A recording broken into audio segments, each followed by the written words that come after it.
Forcer le divorce pour des raisons d'infertilité, est-ce que ça se justifie, oui ou non? C'est-à-dire que le désir d'avoir des enfants, est-ce que peut-il aller jusqu'à mettre fin au mariage? Est-ce que c'est acceptable après la halakha? Que dit la halakha? Donc c'est un sujet très sensible. On sait qu'il y a des couples, il y a pas mal de couples qui se retrouvent dans cette situation. 10 ans après mariage, pas mal d'années, 15 ans, toujours sans enfants. Et parfois, ça crée une certaine complicité entre les parties, puisque finalement, on vit la même difficulté, la même épreuve, donc ça crée comme ça une connexion, une grande complicité. Mais parfois, ça crée de la tension, puisque finalement, chacun met la faute sur l'autre. On ne sait pas toujours c'est la faute à qui, etc. Donc ça crée une certaine tension qui peut parfois pousser au divorce. Donc, la question, est-ce que la halakha, que dit la halakha sur ce sujet?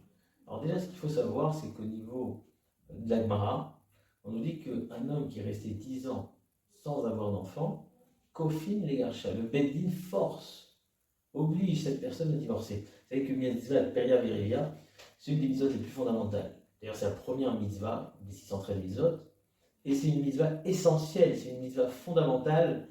La Gemara dit celui qui ne s'occupe pas de peria verivia, il fait disparaître la Shekhinah. C'est la seule mitzvah pour laquelle on vend un Sefer Torah avec Talmud Torah. Talmud Torah et le mariage c'est mitzvah Pereveria. Ça fait partie c'est les seules mitzvahs pour lesquelles on vend un Sefer Torah. La Gemara nous dit que c'est la raison même de la création du monde. L'Otou Bera, la Shevet Yetzara, c'est pas une mitzvah comme d'autres. On parle ici de se multiplier, de peupler le monde, et c'est une mitzvah essentielle, c'est l'objectif, le but de la création. Et donc, si tu n'as pas réussi à avoir des enfants avec une première femme, tu as l'obligation de la divorcer pour essayer ta chance avec une seconde femme. Donc ça, c'est le din de la Gemara. Le Bedin se mêle, oblige, force, pousse la personne à divorcer pour pouvoir lui permettre d'avoir des enfants. Donc c'est une Gemara qui est mentionnée dans Yevamot Sefer Dalet, qui est tranchée dans le Shulchan Siman Kufnun Dalet. Aussi dans Siman Aleph, on en parle de manière très brève.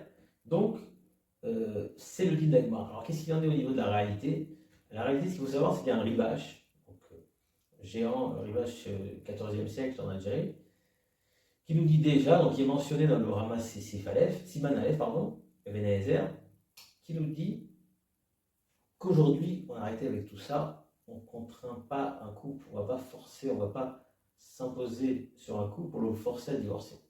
Alors le rivache, il parle d'un cas très intéressant, il parle d'un homme, d'un jeune Bachour, qui voulait épouser une vieille dame, très vieille même, âgée de 90 ans. C'est ça l'histoire. Là-bas, la communauté, les membres du peuple, de la communauté, se sont mêlés, ont voulu empêcher cette personne de se marier. Alors, l'argument essentiel là-bas, c'est que pourquoi il veut se marier avec une femme de 90 ans? Parce qu'on parle d'une femme qui était très riche et donc il voulait l'épouser pour son argent. Mais en dehors de ça, se marier avec une femme vieille, tu n'auras pas d'enfant. Et donc, Kofin, on force quelqu'un de la même manière que s'il est marié, on le force à divorcer, à plus forte raison qu'on l'empêche de se marier.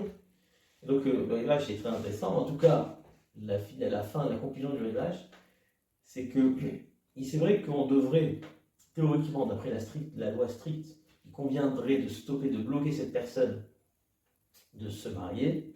Si les gens on l'oblige à divorcer, à plus forte raison qu'on devrait l'empêcher de se marier. Mais il dit, ça fait déjà pas mal de générations qu'on n'a jamais vu aucun tribunal statuer les choses comme ça. On n'a jamais entendu parler de tribunal de Bedin qui va forcer une personne à divorcer parce qu'il n'y a pas d'enfant. Donc, pourquoi exactement? Peut-être parce qu'on n'a plus le niveau, parce que ça entraîne énormément de disputes au sein des couples, etc. On ne va pas réparer le monde en agissant ainsi. Donc, on a arrêté. Le din de la Gemara n'est pas actuel, n'est pas praticable. Et donc, c'est mentionné dans le Rama Siman Aleph. Aujourd'hui, on n'oblige pas, on ne force pas un couple à divorcer.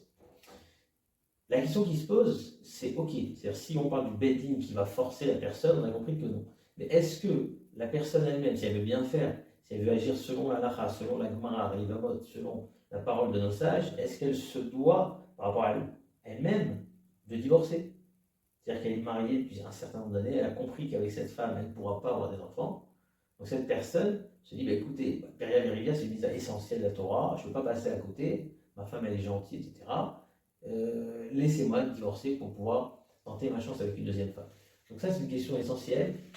C'est-à-dire que même si le Beddin ne se mêle pas, mais est-ce que moi, par rapport à moi-même, j'ai ce devoir de ne pas passer à côté de la mitzvah de la Verivia?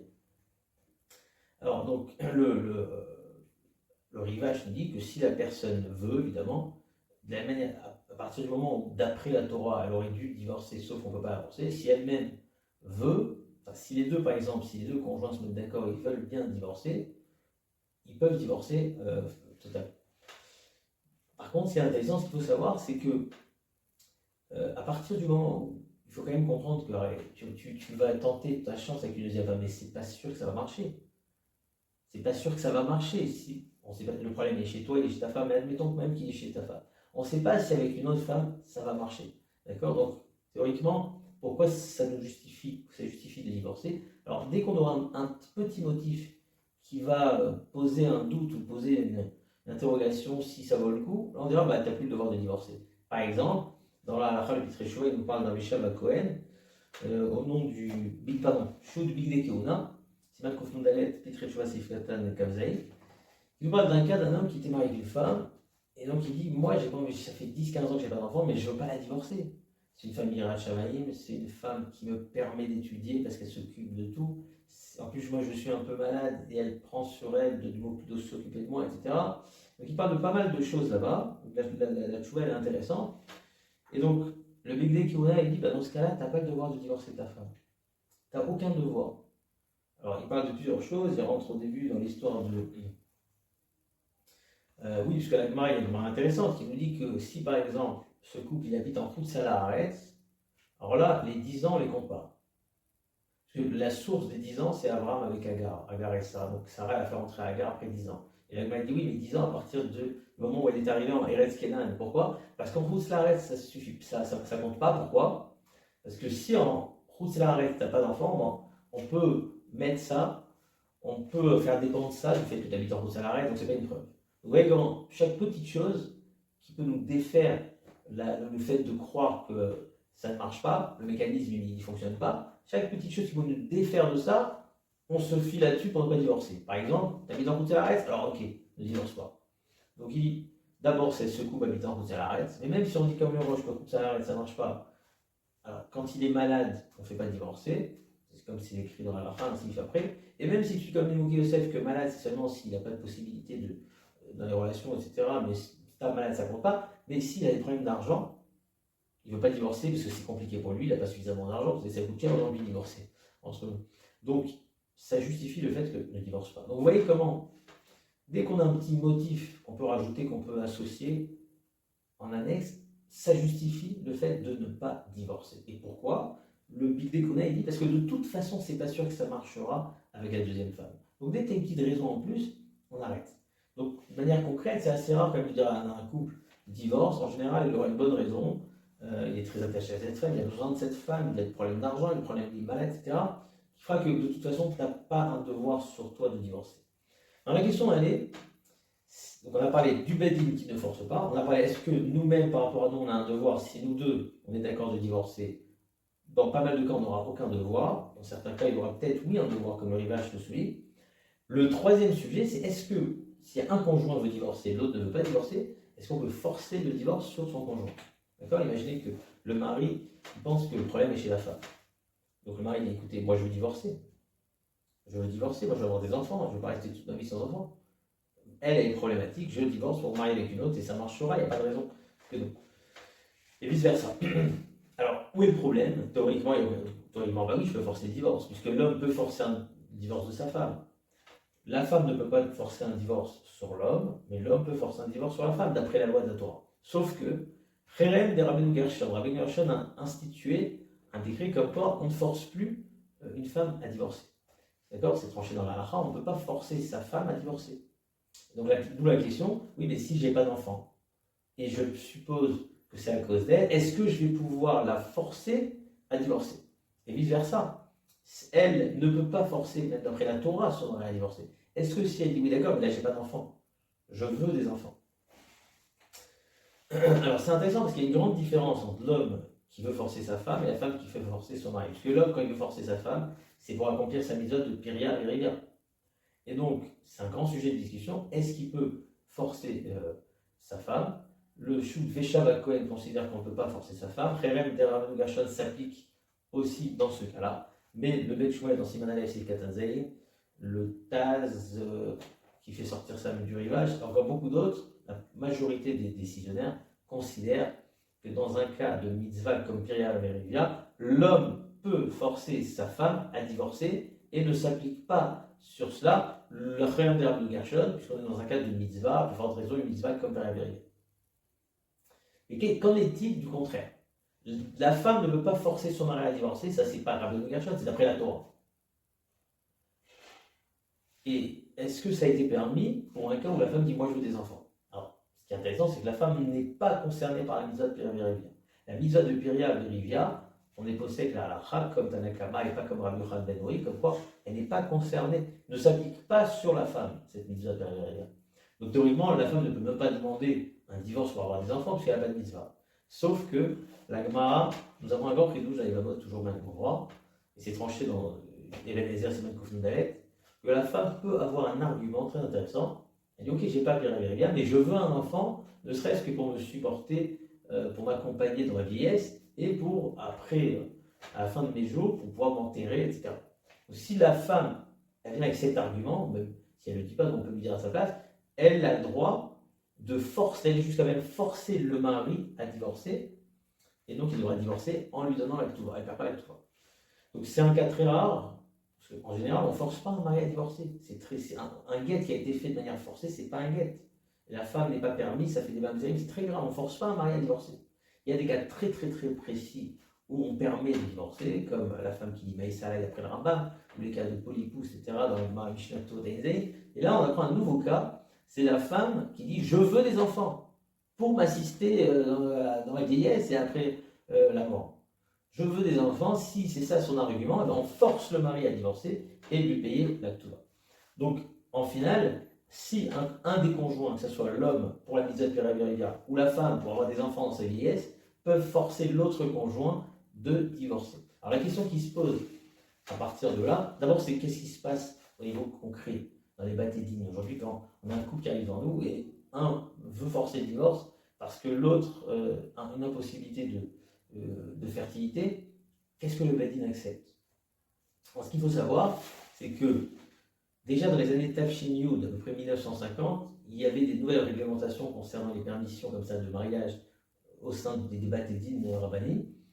Et suite à cela, on avait instauré qu'on a besoin de l'accord des deux rabbanim arachis pour pouvoir permettre, c'est-à-dire qu'on peut permettre, j'ai oublié de préciser, le fait de se marier avec deux femmes. Vous savez tous que d'après la Torah, on a le droit de se marier avec deux femmes. Rabbi Gershon a instauré qu'on n'a pas le droit. Frère de Rabbi Gershon. Alors, il y a des cas précis, très très précis, où on permet. Et ça avait été donné comme ça, où les bâtés-dînes peuvent statuer qu'en permettre sans devoir justifier le motif. Et suite à cela, on avait quand même besoin que ça soit confirmé par les deux Rav Arashi d'Israël. Et ça avait fait une polémique, puisqu'il y avait un désaccord entre Rav Ovadia Yosef et le Rav Shlomo Goren. Dans le cas d'un couple qui n'arrive pas à avoir des enfants, est-ce qu'on peut permettre de se marier avec une deuxième femme? Le Rav Ovadia Yosef considérait qu'on permet, alors que le Rav Shlomo Goren ne voulait pas accepter cela. C'est déjà un sujet qui fait l'objet d'une grande discussion dans Siman Aleph et Ben Ezer. Le Beit Yosef considère qu'on permet ça tranquillement. Le Rama, il nous parle de mitzvah. Par exemple, Iboum, si je suis marié avec une femme, il y a le mitzvah Iboum qui arrive. Est-ce que j'ai le droit de me marier avec une deuxième femme pour accomplir la mitzvah? Il rapporte une discussion. Et il cite aussi le cas de la mitzvah de Piria Verivia pour un couple qui n'arrive pas à avoir d'enfant. Est-ce qu'on lui permet une deuxième femme? Le Rama rapporte les deux chitotes. C'est grand marocain dans les décisionnaires. Déjà, le Maharimid, celui qui considérait que pour Iboum, on tolère, mais pas pour Piria Verivia. Le Mizrahi, il dit mais c'est bidouque le contraire. Si déjà pour Iboum, on permet Piria Verivia, dans ce cas-là, le Rama n'a jamais dit que il y aurait des cholkim, on devrait faire attention. Dans ce cas, tout le monde permettra de se marier avec deux femmes. C'est un très très grand sujet. Le Rav Yosef, il y a une chouva très longue là-dessus, dans Yabior Mechel Exaïn Even Ezer Siman Gimel, où lui, il vient permettre. Mais déjà, avant lui, dans le Yuda, il ne veut pas accepter cette permission. C'est déjà une discussion assez large. En tout cas, Yabior Omer, Rav Yosef, il permettait de se marier avec une deuxième femme dans un cas d'infertilité, alors que le Rav Shlomo ne voulait pas permettre. Il y avait même eu un bagat qui était sorti pour forcer Rav Shlomo Goren à permettre, mais qui est tombé à l'eau. Donc finalement, après la nouvelle réforme, on a donné cette autorité, non pas qui dépend de la signature des deux Rabbanim Arachim, mais de la signature du Nassi Bedin Agadol. Ça a fait que à la fin, ça a été accepté par l'ensemble des Bate Din Rabbanim où on permet de se marier avec deux femmes dans un cas d'infertilité. Et donc, le Rav Yosef, il avait permis tous ces couples qui attendaient cette permission. Donc, c'est ce qui se passe aujourd'hui dans les Bate Din. C'est-à-dire qu'au lieu, si un homme vient demander un divorce pour des raisons d'infertilité, on ne permet pas forcément facilement de divorcer, de contraindre sa femme à divorcer, puisqu'on peut lui permettre tout simplement de se marier avec une deuxième femme. Par contre, dans le cas inverse, où c'est la femme qui demande un divorce, là, ça ne marchera pas de permettre, on ne peut pas permettre un deuxième homme, ça n'existe pas. Donc là, on pourra contraindre l'homme à divorcer sa femme. Donc c'est intéressant, la femme peut forcer le mari à divorcer, mais en général, l'homme ne force pas la femme à divorcer. Alors la question qui se pose, qui sera très intéressante, c'est qu'en est-il d'un cas de figure où, par exemple, la femme demande un divorce, mais le mari lui dit écoute, aujourd'hui il y a des techniques, aujourd'hui il y a des manières d'arriver à avoir des enfants, même si de base il y a une infertilité, par exemple avec l'insémination. On appelle Azra Melachotit, l'insémination. Il y a les fécondations in vitro, il y a beaucoup de techniques aujourd'hui. La science a progressé au niveau de la poriote, de la fertilité.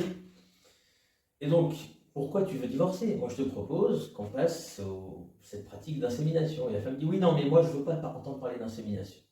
D'abord, il y a des avis dans la halakha qui ne peuvent pas le permettre.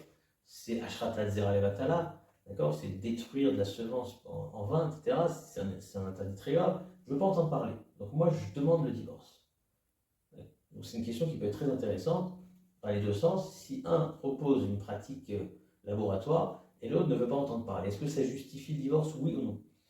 Alors, c'est un safek, ce doute-là, il est présenté déjà par le Rav Shlomo Zalman Auerbach dans Midrash Shlomo, qui est repris dans une brochure qui s'appelle Noam. Et donc, il se pose cette question-là, même si quand vous ouvrez le Tzitz Eliezer Chelek Zayin, on a l'impression que lui considère qu'à partir du moment où il y a une possibilité par un moyen ou un autre, ben ça enlève la demande de divorce. Ta cas est aucun problème, tu ne veux pas me dire que tu crains l'interdit, etc. Tu fais ça à l'échelle Shamaïm pour la mise de Peraria, tu as ce devoir de faire tout ce qu'il faut pour arriver à avoir des enfants, et donc ça enlève la réclamation de divorce. Alors en réalité, déjà ce qu'il faut savoir, c'est que l'insémination, c'est un concept qui est déjà il y a très longtemps, à peu près 150 ans, même si au départ, c'était controversé par pas mal de décisionnaires, comme le Divrei Malkiel, le Mishpete Oziel, ou le Yaskil Abdi, et encore certains autres, qui considéraient qu'on est en train de transgresser un interdit fondamental majeur de Otsaad Zera Levatala. Cette semence qui va être détruite en vain, c'est un interdit très grave. Donc c'est permis dans le cadre d'une relation naturelle, mais à partir du moment où c'est pas naturel, c'est quelque chose d'interdit. Mais ce qu'il faut savoir, c'est que, tout d'abord, le Sheilati Avetz, il nous dit que cet interdit n'est pas concerné dans un cas de mitzvah. Or, s'il y a une fécondation par une insémination, est-ce qu'on applique la mitzvah de Pira Veriga? Oui ou non, c'est une discussion, mais la plupart des décisionnaires considèrent que oui. Si vous voyez le Chelkat Mechokek ou le Bet Shmuel au début de Ben Ezer, considèrent, alors eux ils parlent même plus que ça, Ben Bati, Nitabra Ben Bati. Voilà, c'est un cas un peu invraisemblable, où rien que par la bouche, par le bain, donc il y a de la semence qui s'est incorporée dans le corps de la femme et elle tombe enceinte. Ils considèrent que le mari a accompli la mitzvah de Piria Veriga, il y a les lois de filiation, il y a tout ce qu'il faut, c'est son fils, et donc, d'après le Sheilati Avet, quand on est dans une mitzvah, on n'est plus dans l'interdit de Zera Levatala, donc il n'y a pas de problème. Alors c'est vrai qu'il y a des Raronim qui ne partagent pas l'avis du Bet Shmuel et du Chelkat Mechokek, tel que le Taz, à la fin du Siman Aleph Abassif Katane, il ne partage pas, il dit non, il n'a pas accompli la vie de Pira Veriga, mais beaucoup de décisionnaires disent oui, mais tout ça c'est dans l'histoire d'un bâti, c'était pas volontaire. Mais dans l'insémination, où je fais tout ce qu'il faut, je vais agir, je vais rechercher à arriver à avoir des enfants par le biais de l'insémination, là on accomplit, c'est ce que la Torah m'a demandé dans le Pira Veriga, c'est de faire tout ce que je peux pour essayer d'avoir ce résultat des enfants. Donc la plupart des décisionnaires, comme le Marsham, qui était le premier qui a permis, dans Chelek Gimel, il permet, si vous allez voir le Harzvi de Rav Tzvi Pesach Frank sur la Gauze, sur le tour, c'est vers Pri Asadeh, Mitrat Yitzhak, encore beaucoup d'autres, le Rav Shlomo Zalman Auerbach dans Mitrat Shomo, Sridesh, Igrot Moshe, Yabiom, tout ça permet tranquillement cette pratique d'insémination. Donc, on ne peut pas, c'est quelque chose qui fait partie d'une pratique régulière aujourd'hui, On ne peut pas, à partir de ça, dire moi je pense comme la vie de ceux qui interdisent pour dire je réclame le divorce et je ne veux pas entendre parler de ça. Alors, il y a d'autres pratiques aujourd'hui. Alors, on ne va pas parler de Troumat Betsa, c'est un donneur de semences venant de l'extérieur, parce que ça, d'après la plupart des décisionnaires, c'est interdit. Même si on a certains comme le Igrot Moshe, Rav Moshe Feinstein ou Rav Shlomo Arbar qui veulent permettre, mais eux-mêmes disent que ce n'est pas conseillé du tout. Ils veulent permettre à condition que ça vienne d'un goy, etc. On ne va pas rentrer là-dedans, c'est un autre sujet, mais ce n'est pas conseillé. Donc là, je peux comprendre un argument qui dit écoute, moi je ne veux pas entendre parler de ça, donc je réclame le divorce. Mais si on parle de la fécondation in vitro, alors ça c'est beaucoup plus récent, ça fait 30-40 ans, d'accord, là il y a certains décisionnaires qui disent que c'est moins permis systématiquement comme l'insémination. Par exemple, le titre c'est Eliezer, ou le Rav Moshe Schneebourg, c'est Eliezer dans Chalek Tezaïn, dans Schneebourg, dans Bishviller à la fois. Eux veulent considérer que là, à partir du moment où c'est complètement laboratoire, c'est-à-dire qu'on n'est pas en train d'agir dans le corps de la femme par le biais d'insémination, etc., mais on est complètement dans une pratique laboratoire qui n'a rien à voir. Là, on peut oui parler de transgression de l'interdit de Otsar Zerayotala. Mais malgré tout, encore une fois, la plupart des décisionnaires considèrent que c'est entièrement permis. Et ce qu'il faut savoir, c'est que même des décisionnaires nombreux, quand on demandait à Rabbi Yashiv au départ, ou si vous allez voir le Rav Steinbourg, il a 4 choix là-dessus. Au départ, il démarre avec interdit, ensuite il évolue avec permis, ensuite mitzvah, et à la fin, dans la dernière choix, il parle de chayav. Alors, c'est pas qu'il change complètement d'avis, c'est qu'il y a une évolution. Il faut savoir qu'au début, dans les premières années, quand on parle de fécondation in vitro, c'est le pourcentage de réussite il est assez bas, on reste quand même dans les 3, après 5 à 10% dans les meilleurs des cas. Aujourd'hui, on a complètement évolué. 1 sur 30 enfants en Israël est né d'une fécondation in vitro. Plus que ça, aujourd'hui, il y a des techniques comme le ICSI. On parle d'injection directe dans l'ovocyte. On parle de 30-40%, c'est même des plus grands taux de réussite que de manière naturelle. Donc, il faut comprendre que les choses ont évolué. À partir du moment où les choses évoluent, alors ça devient une pratique qui est même comparable à ce qui se fait de manière naturelle. Ça rentre dans la pratique courante, dans la pratique régulière qui se fait tous les jours. Il y a énormément d'enfants qui naissent tous les jours de fécondation in vitro. Donc, ça devient permis, ça devient ce qui est inclus dans ce que la Torah nous demande dans l'accomplissement de la mitzvah de Pérévéria. Donc c'est pour ça que même si certains veulent dire, si on résume, est-ce que je peux forcer mon conjoint à divorcer pour des problèmes d'infertilité? Alors, de base, on a dit l'homme peut forcer la femme peut forcer l'homme. La question se pose si ça doit se passer par le biais de pratiques laboratoires comme l'insémination ou les fécondations in vitro. Que sur l'insémination, a priori, il n'y aurait pas de possibilité de forcer le divorce si on peut résoudre ça par l'insémination. Sur les fécondations in vitro, c'est un petit peu discuté. On trouve des psagdines qui ont voulu ne pas permettre ça chez le Rav Shahanan, où il y a un psagdine même qui précède avec le Rav Tzimbelis, dans un arcade de 3 où il y avait le Rav Azoulay, le Rav Lévi, le Rav Tzimbelis qui ont dit on ne peut pas justifier d'empêcher un divorce à partir de fécondation in vitro. Ensuite, le Rav Dichovski aussi, il partageait cet avis, etc. Mais il est fort possible qu'aujourd'hui, avec le progrès extraordinaire de la technologie, de tout ce qui concerne ces pratiques laboratoires miraculeuses, où ça devient carrément quelque chose de systématique et de normal, il est fort possible que même pour une fécondation in vitro, on ne peut pas forcer le divorce à partir du moment où ça peut être réglé par la fécondation in vitro, bien entendu, sauf si c'est quelque chose qui est douloureux pour la femme, ou parfois dans le RKL, le fameux RKL, il parlait qu'il fallait attendre énormément de temps pour avoir un rendez-vous chez les médecins, c'était quelque chose de douloureux, la femme a dit c'est pas naturel, ça me fait mal, à ce moment-là, on peut comprendre que tu dois forcer le divorce et ne pas accepter toutes ces pratiques-là. Mais si ça devient quelque chose d'accepter, une pratique régulière qui se fait de partout, tout le temps, il n'y a pas de queue et c'est quelque chose qui n'est pas douloureux, bah, ça deviendra quelque chose de normal qui empêchera cette possibilité de forcer le divorce.